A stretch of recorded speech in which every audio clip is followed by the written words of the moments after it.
Bulletin में बात होगी राहुल गांधी के यूरोप दौरे से दबाव में आई मोदी सरकार के G20 को लेकर बारिश से बदहाल हुए भारत मंडप की बात करेंगे। राजस्थान में प्रियंका गांधी की हुंकार की, तेलंगाना में कांग्रेस की रैली से परेशान हुई केसीआर सरकार की, साथ ही जानेंगे कैसे वरुण गांधी ने बीजेपी की बढ़ाई मुश्किलें। और बुलेटिन के आखिर में बात करेंगे 2024 को लेकर इंडिया की रणनीति की। इसके साथ कांग्रेस नेता राहुल गांधी ने यूरोप दौरे के तीसरे दिन पेरिस की साइंसेस पो यूनिवर्सिटी में छात्रों को संबोधित किया। इस दौरान उन्होंने खुलकर अपनी बात रखी। भारत इंडिया विवाद को लेकर कांग्रेस नेता ने कहा, हमारा संविधान दोनों नामों का इस्तेमाल करता है, दोनों शब्द बिल्कुल ठीक है, लेकिन हमारे गठबंधन के नाम से सरकार को चिढ़ है क्योंकि हमारे गठबंधन का नाम इंडिया है, इसलिए हो सकता है कि उन्होंने देश का नाम ही बदलने का फैसला कर लिया हो। राहुल गांधी ने बीजेपी और आरएसएस की नीति पर निशाना साधते हुए कहा कि ये दोनों भारत की निचली जाति, पिछड़ी जाति और अल्पसंख्यकों की अभिव्यक्ति और भागीदारी को रोकने की कोशिश कर रहे हैं। मैं ऐसा भारत नहीं चाहता हूं जहां लोगों के साथ दुर्व्यवहार किया जाए। राहुल गांधी ने कहा कि मैंने गीता पढ़ी है, उपनिषद पढ़ी है और मैंने अन्य हिंदू धर्म ग्रंथ पढ़े हैं। मैं कह सकता हूं कि बीजेपी जो करती है उसमें कुछ भी हिंदू नहीं है, वहां बिल्कुल कुछ भी नहीं है। मैंने कभी किसी धर्म ग्रंथ में नहीं पढ़ा, मैंने कभी किसी विद्वान हिंदू से ये नहीं सुना कि आपको उन्हें आतंकित करना चाहिए या उन्हें नुकसान पहुंचाना चाहिए जो आपसे कमजोर हैं। ये बीजेपी के लोग हिंदू राष्ट्रवादी नहीं हैं, उनका हिंदू धर्म से कोई लेना देना नहीं है। वो सत्ता पाने के लिए कुछ भी करते हैं, वो कुछ लोगों पर प्रभुत्व चाहते हैं, इसमें कुछ भी हिंदू नहीं है। लेकिन आज देश में अल्पसंख्यक खुद को असहज महसूस कर रहा है। मुझे लगता है कि यह हमारे लिए शर्म की बात है, इसे ठीक करने की जरूरत है। नई दिल्ली में हो रहे G20 शिखर सम्मेलन के दौरान जोरदार बारिश हुई है, जिसके चलते आयोजन स्थल पर मुश्किलें बढ़ गई हैं। G20 के सदस्यों की मेजबानी के लिए बनाए गए भारत मंडपम की तस्वीरें सोशल मीडिया पर खूब वायरल हो रही है, जिसमें चारों तरफ पानी ही पानी भरा हुआ नजर आ रहा है। इसे लेकर के कांग्रेस ने मोदी सरकार पर निशाना साधा है। पानी से भरे भारत मंडपम के वीडियो को सोशल मीडिया पर शेयर करते हुए भारतीय युवा कांग्रेस के अध्यक्ष बीवी श्रीनिवासन ने लिखा, करोड़ों रुपए की लागत से G20 के सदस्यों की मेजबानी के लिए बनाए गए भारत मंडपम की तस्वीरें विकास तैर रहा है। आपको बता दें कि इसी वीडियो को कांग्रेस के अधिकारी मीडिया प्लेटफॉर्म INC-TV ने भी सोशल मीडिया पर शेयर करते हुए लिखा है कि खोखले विकास की पोल खुल गई है। G20 के लिए भारत मंडपम तैयार किया गया, 2700 करोड़ रुपए लगाए गए, एक बारिश में पानी फिर गया।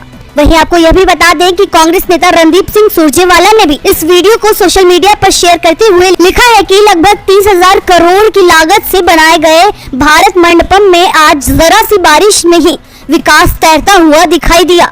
भगवान से प्रार्थना है कि आज दिन में यहाँ ज्यादा बारिश न हो। #G20 समिट सही सलामत पूरा हो जाए। मोदी सरकार ने गरीबों को तो पर्दे से ढक दिया, मगर कितनी भी शोबाजी करके अपनी करतूतों को ढक नहीं सके। वैसे भी मोदी सरकार में कुछ भी इवेंट और उद्घाटन के बाद नहीं टिकता। हालांकि यह सिर्फ भारत मंडपम का हाल नहीं है, एक बारिश से आधी दिल्ली डूब जाती है। राजस्थान पहुंची प्रियंका गांधी ने आज जमकर बीजेपी पर निशाना साधा। प्रियंका गांधी ने कहा, बीजेपी नेताओं के मन में अहंकार आ गया है। जो प्रधानमंत्री अपने आप को भूमिपुत्र कहते थे, वो आज करोड़ों के काफिले में चल रहे हैं। देश की जनता यहाँ महंगाई से जूझ रही है। मोदी सरकार को चिंता नहीं है, लेकिन राजस्थान में कांग्रेस की सरकार को चिंता है। महंगाई राहत कैंप शुरू करने से पहले आपके जीवन में मुश्किलें थी, ये किस लिए थी? कभी आपने ये सवाल उठाया कि इतनी महंगाई क्यों है? रोजी रोटी के लिए कमाने जाना पड़ता है, लेकिन हमें थोड़े से पैसे मिलते हैं, उसमें हम खाने पीने की जरूरत पूरी नहीं कर पाते। प्रियंका ने पीएम पर आरोप लगाते हुए कहा कि वो विदेश में जाकर अपने उद्योगपति मित्रों के लिए डील करते हैं। बीजेपी की नीतियाँ केवल अमीरों को आगे बढ़ाने में है, उनके पास गरीब और मिडिल क्लास के लिए कुछ नहीं है। जबकि गहलोत सरकार का ध्यान केवल आपके विकास और आपको आगे बढ़ाने पर है।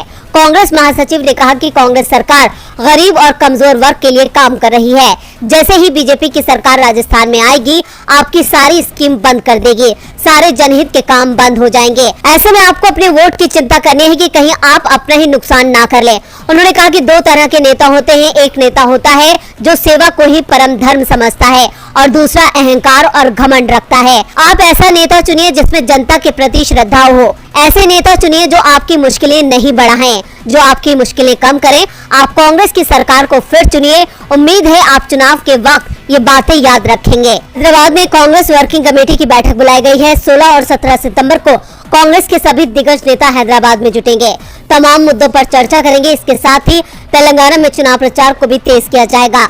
चुनाव के ऐलान से पहले 17 सितंबर को हैदराबाद में कांग्रेस की बड़ी जनसभा होगी। तेलंगाना कांग्रेस के अध्यक्ष ए रेवंत रेड्डी ने कहा कि सोनिया गांधी, पार्टी अध्यक्ष मल्लिकार्जुन खड़गे, राहुल गांधी, प्रियंका गांधी भी इस रैली को संबोधित करेंगे।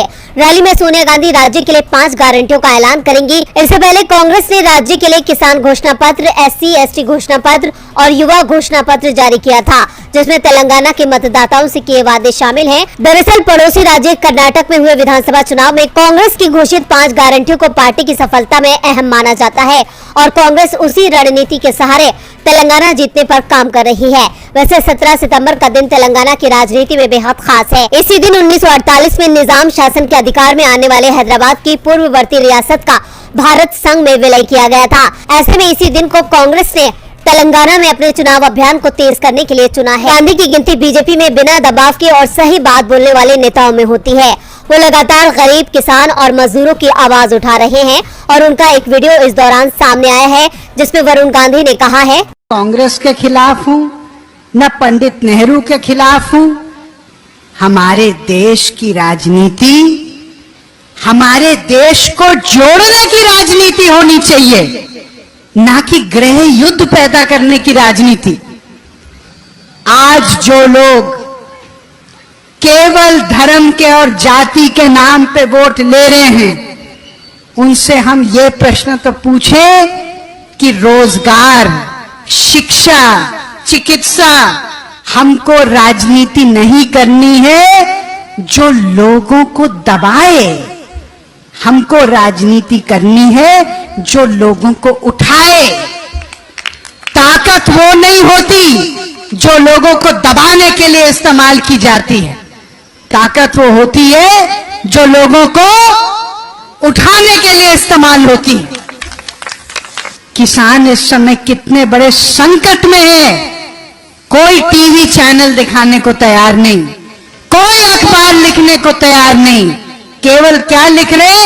हिंदू मुस्लिम, जाति पाति, तोते के तरह।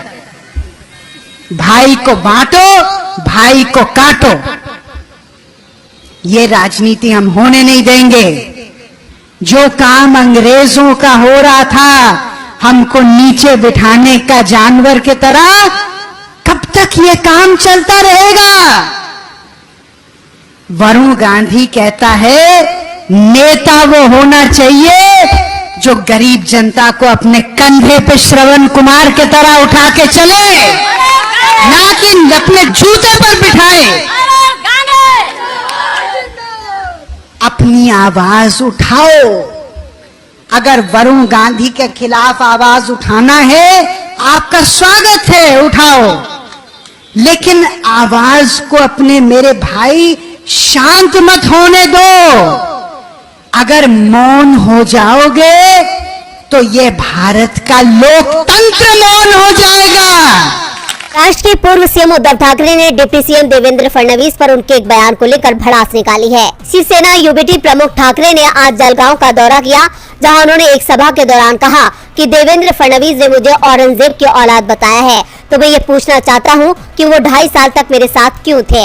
उद्धव ठाकरे ने आगे कहा कि देवेंद्र फडणवीस कहते हैं कि मैं औरंगजेब की औलाद हूं, फिर 2.5 साल से आप औरंगजेब की औलाद के साथ क्यों थे। ठाकरे यही नहीं रुके, उन्होंने अयोध्या में राम मंदिर के अगले साल होने जा रहे उद्घाटन को लेकर भी बीजेपी पर हमला बोला। उन्होंने कहा कि राम मंदिर के लिए देश भर से लोगों को बुलाया जाएगा और जाते जाते गोधरा बना देंगे, वो आग लगा देंगे और अपनी रोटियां सेकेंगे। जब चुनाव आएगा तो घरों को जलाया जाएगा, लोगों की छत जलेगी। जलगांव की सभा में शिवसेना यूबीटी के बड़े नेताओं ने शिरकत की, जिसमें सांसद संजय राउत भी शामिल थे।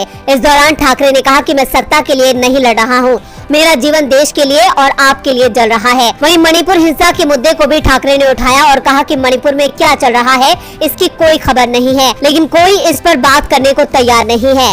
बीजेपी पर हमला करते हुए उद्धव ठाकरे ने कहा, भले ही हिंदूवादी सरकार सत्ता में हो, अगर हिंदुओं को सार्वजनिक विरोध मार्च निकालना है तो आपको सत्ता की सीट से हट जाना चाहिए। उन्होंने आगे कहा कि ठाकरे अकेले नहीं हैं, उनके साथ हिंदू हृदय सम्राट बाला साहेब ठाकरे के शिवसैनिक का उत्तराधिकारी भी है, वो मेरे साथ है।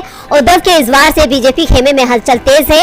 अब देखना होगा कि उद्धव के इस बयान पर फडणवीस क्या कहते हैं। 2019 में बिहार की 40 में से 39 सीट एनडीए को मिली थी, लेकिन इस बार बीजेपी के लिए आधी सीट भी जीतना मुश्किल दिखाई दे रही है और उसकी ये मुश्किल इंडिया गठबंधन ने और ज्यादा बढ़ा दिया है। इंडिया गठबंधन की नींव बिहार में रखी गई थी, जहां बीजेपी बेहद मुश्किल में दिखाई दे रही है और उसकी मुश्किल बढ़ाने के लिए अब बिहार के डिप्टी सीएम तेजस्वी यादव ने कमान अपने हाथ में ले ली है। उन्होंने पार्टी के विधानसभा और विधान परिषद सदस्यों की अचानक बैठक बुला ली, जिसमें आरजेडी कोटे के सभी मंत्री शामिल हुए थे। बैठक में तेजस्वी यादव ने कहा कि महागठबंधन सरकार के वादे समय पर पूरा हो, इस पर फोकस करिए। जमीन पर सरकार की योजना कितनी सफल हो रही है, इस पर नजर बनाए रखें। तेजस्वी यादव ने आगे कहा कि राज्य सरकार की योजनाओं का लाभ हर जरूरतमंद तक पहुँचे, ये सबसे ज्यादा जरूरी है। साथ ही केंद्र सरकार की विफलताओं को भी जन जन तक पहुंचाना है। तेजस्वी यादव ने आगे कहा कि हमने वादा किया था कि सरकार बनने पर 10 लाख लोगों को सरकारी नौकरी देंगे और हमारी सरकार इस वादे को पूरे करने के करीब में पहुंच गई है, जबकि मोदी सरकार ने हर साल 2 करोड़ लोगों को नौकरी देने की बात की थी, लेकिन वो सरकार 9 साल में अपना वादा पूरा नहीं